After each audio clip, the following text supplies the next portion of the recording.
ஓம் சாய்ராம். என் அன்பு குழந்தையே, நீ வாழும் வாழ்க்கைக்கு ஒரு நல்ல அர்த்தம் வேண்டாமா?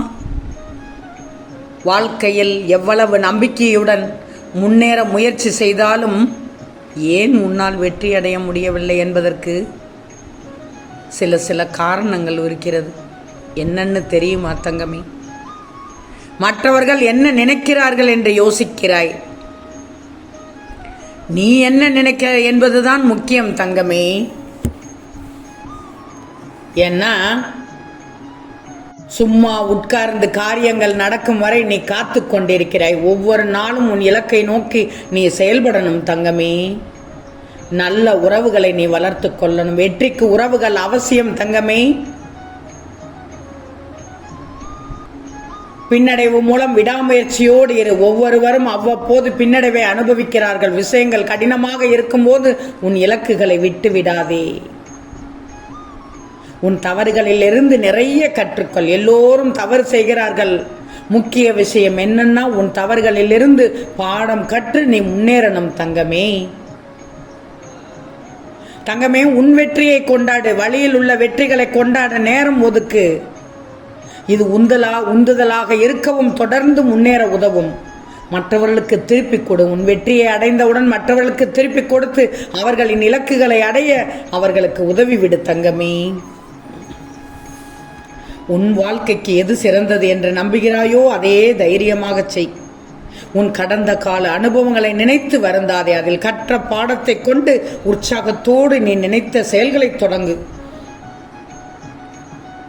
எந்த ஒரு செயலுக்கும் காலக்கெடு வைத்து செயல்படுவதுதான் இலக்கை அடைய மூல காரணம். காலக்கெடு இல்லாத முயற்சி தோல்வியில் தானே முடியும்.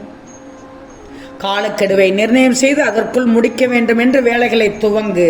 நீ எடுக்கும் எல்லா முயற்சிகளிலும் நிச்சயமாக வெற்றி உனக்கு கிடைக்கும்.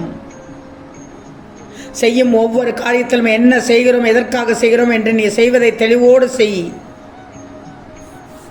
ஒரு சிலதை புரிஞ்சுக்கோ தங்கமே. பல வருடமாக உடன் இருந்த உறவுகளே ஒரு சில நிமிடங்களில் உதறி தள்ளிவிட்டு போகும்போது நேற்று வந்தவர்கள் நிரந்தரமானவர்கள் என எண்ணுவது முட்டாள்தனம் தங்கமே. பொறுப்போடு நடந்து கொண்டால் அனைத்தையும் நீ கடந்து வந்து விடலாம் தங்கமே.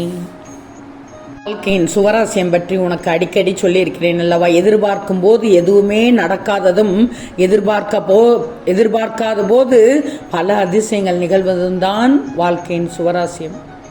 எதிர்பார்த்த வாழ்க்கை யாருக்கும் அமைவதில்லை. ஆனாலும் எதிர்பார்க்காமல் யாரும் வாழ்வதில்லையே.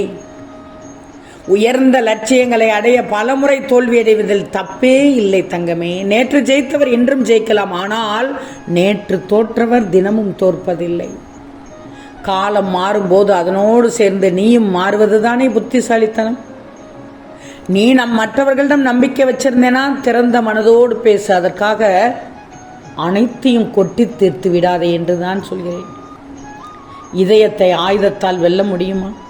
மென்மையான அன்பால் தானே வெல்ல முடியும். நல்ல விஷயங்களை அமைதியாக செய். வேண்டுமானால் மற்றவர்கள் அதை சத்தம் போட்டு பேசட்டும், தப்பில்லை. நல்ல எண்ணமும் மகிழ்ச்சியும் இருந்தால் யானையை நூலால் கட்டி கொண்டு போவது போல எங்கும் நீ போய் வரலாம். உன்னை நீ அறியணும்னா மற்றவர்களை கவனி. மற்றவர்கள் நீ அறியணும்னா உன்னை நீ கவனி. துன்பங்கள் என்பது அனைவருடைய வாழ்விலும் சில நேரங்கள் சந்திக்கக்கூடியதுதான். இப்படி நேர்ந்து விட்டதே என்று துவண்டு போகாமல் அதை சமாளிக்கும் மனதைரியத்தை நீ வளர்த்து கொள்ளணும். எந்த முடியாத செயலாக இருந்தாலும் அதற்கான ஒரு தீர்வு இல்லாமல் இல்லை. உன் வாழ்வில் ஏதாகிலும் நெருக்கடி நிலையை சந்திக்கும் போது நிதானமாக யோசித்தால் கண்டிப்பாக அதற்கு தீர்வு புலப்படும். என்னால் இது முடியாது, நான் இதிலிருந்து எப்படி மேல்வேனோ என்ற அவநம்பிக்கையோடு நீ இருந்தால் துன்பம் என்னும் சூழலில் சிக்கி தவிப்பவர்களாக ஆகிவிடுவாய். எனவே எந்த நெருக்கடி வந்தாலும் பயப்படாது தன்னம்பிக்கையோடு யோசித்து நீ செயல்பட்டால் உன்னால் அவற்றை எளிதில் சமாளிக்க முடியும் தங்கமே. இதில் எந்தவித சந்தேகமுமே இல்லை தங்கமே. உன்னை பார்த்து ஜன்னலை கூட சாத்தியவர்களுக்கு நீ உன் வாசல் கதவுகளை திறந்து வை. ஒரு பிரச்சனை முட்டுகிறதுனா அது முடிய போகிறதுன்னு தானே அர்த்தம். பிரச்சனை முற்றுவதை எண்ணி பயப்படக்கூடாதே. ஒரு வழியாக அது முடிவுக்கு வருகிறதே என்று தைரியமாக இரு. ஒரு கதவு மூடப்பட்டால் அதை விட சிறந்த வழி ஏதோ ஒன்று இருக்கிறது என்பதை எப்போதும் நினைவில் வச்சுக்கோ. துரோகிகளின் வாழ்க்கை என்பது சுற்றும் பம்பரத்தை போன்றது, விரைவில் ஓய்ந்துவிடும், கலங்காதே. உன் இலக்கு மட்டும் சரியாக இருந்தால் எவர் எதிர்மறை பேச்சையும் கேட்காதே. ஓடு ஓடு, உன் இலக்கை தொடும் வரை ஓடு. புறம் கூறுபவர்களை ஒதுக்கிவிடு. என் பிள்ளைக்கான பதிவு இது. நான் சொல்வதை கேள். புறங்கூறுபவர்களை ஒதுக்கிவிடு. அவர்கள் சிந்தனைகள் செக்குமாடு போல.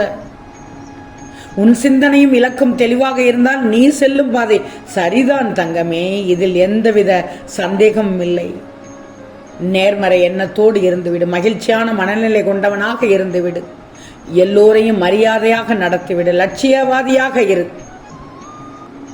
அடுத்தவர் நலன் மீது கூட அக்கறை கொண்டு விடு. பிறருக்கு உன்னால் முடிந்த உதவி செய். உனக்கென்று கனவோடு வாழ். கொடுத்த வாக்குறுதியை காப்பாற்றிவிடு. உன் உடலை நல்லா வச்சுக்கோ. உன் மனதை ஆரோக்கியமாக வச்சுக்கோ. உன்னை நீயே பாராட்டிக்கொள். உன்னை நீயே நேசித்துக்கொள். உன் எண்ணம் நேர்கோட்டில் இருக்க வேண்டும். உன் சொல் நேர்கோட்டில் இருக்க வேண்டும். உன் செயல் நேர்கோட்டில் இருக்கும்படி வாழ்ந்துவிடு. எண்ணம், சொல், செயல் ஒரே நேர்கோட்டில் இருக்கும்படி வாழ்ந்துவிடு. அருமையாக இருக்கும் உன் வாழ்க்கை. என் மகளுக்கான பதிவு. இதை கேட்டுவிடு. கேட்டு அதன்படி நடந்துக்கோ. எதிரிகளை உருவாக்காதே. எதிரிகளை உருவாக்காதே. உன்னை வெறுப்பவர்களை நீ வெறுக்காதே. அவர்களை ஆசீர்வதிக்கவில்லை என்றாலும் பரவாயில்லை, சபிக்காதே. ஒன்று மட்டும் நல்லா தெரிஞ்சுக்கோ, மரத்தின் பலம் மரத்தின் அடியில் தானே விழும். அதுபோல் நமது சாபம் நம்மை தாக்கிவிடும் தங்கமே. நச்சு மனிதர்களை கையாள்வது வேணுமா எப்படின்னு தெரிஞ்சுக்கோ. ஏன் எதையும் எதிர்கொள்ளும் திறனை நீ வளர்த்து கொள்ளணும். பிரச்சனைகளை சவால்களாக பார்க்கும் மனநிலையை நீ வளர்த்து கொள்ளணும். நான் சொல்வதை எல்லாம் கேட்டு நடந்துக்கோ தங்கமே. கேட்டு அதன்படி நடந்துக்கோ. உனக்கு பின்னால் நடந்து வரும் ஒருவர் உன்னை விட வேகமாக நடந்து உன்னை கடந்து உனக்கு முன்னால் சென்று விடுகிறார் என்றுதான் நினைச்சிக்கோ. அப்போது உன் மனநிலை எப்படி இருக்கும்? நீ என்ன செய்வாய்? சற்று யோசித்து சொல் பார்க்கலாம். இரண்டு விதமான நிலைகள் இருக்கும் அப்போது. ஒன்று, அவர் உனக்கு முன் பின் தெரியாதவராக இருந்தால் அவர் உன் நினைவிலேயே நிற்க மாட்டார். அவர் யாரோ, முன்னால் போனால் போகட்டும் என்றபடியே நடந்து போவாய். இரண்டாவது நிலை என்ன தெரியுமா? அவர் உன்னை கடந்து சென்றவர் உன் நண்பராகவோ உறவினராகவோ தெரிந்த நபராகவோ இருந்தால் ஒரு முறை பெயர் சொல்லி தட்டி அழைப்பாய். நீ அவர் அழைத்ததை அவர் காதில் வாங்கிக் கொள்ளாமல் போய்விட்டால் ஏதோ அவசரமாக போகிறார் போல் இருக்கிறது, போகட்டும் என்று விட்டு விடுவாய். இவை இரண்டும் இல்லாத வேறு விதமான நிலைப்பாடு அல்லது மனநிலை ஏதேனும் உன்னிடம் உள்ளதா? சொல் பார்க்கலாம். சொல் தங்கமே. உன்னை விட்டு கடந்து சென்ற உனது கடந்த கால நிகழ்வுகளை போகட்டும் என்று விட்டு விடாமல் அதனை பெரிதாக நினைத்து உன்னுடனேயே அழைத்து வந்து ஒரு அறைக்குள் வைத்து பூட்டி அதை பழைய நினைவாக அசைப்பட்டு கொண்டிருக்கிறாய். இந்த செய்கை உனக்கு தவிர்க்க முடியாததாக போய்விடுகிறது. கடந்த கால சம்பவங்களின் குட்டை, அந்த தேக்கம்தான் உன் மனது. முதலில் நீங்கள் அந்த குட்டை நாற்றத்தில் இருந்து வெளியே வந்துவிட. என் பிள்ளைக்கான பதிவு. நான் சொல்வதை மனதில் எடுத்துக்கோ. தூக்கி எறிந்துவிடு. அந்த நாற்றத்திலிருந்து வெளியே வந்துவிடு. உன் வாழ்க்கை அழகாகும். ஆம் தங்கமே, நிச்சயம் நடக்கும். நல்லது நடக்கும். நல்லது மட்டுமே நடக்கும். அது நன்மையாகவே இருக்கும். ஓம் சாய்ராம்.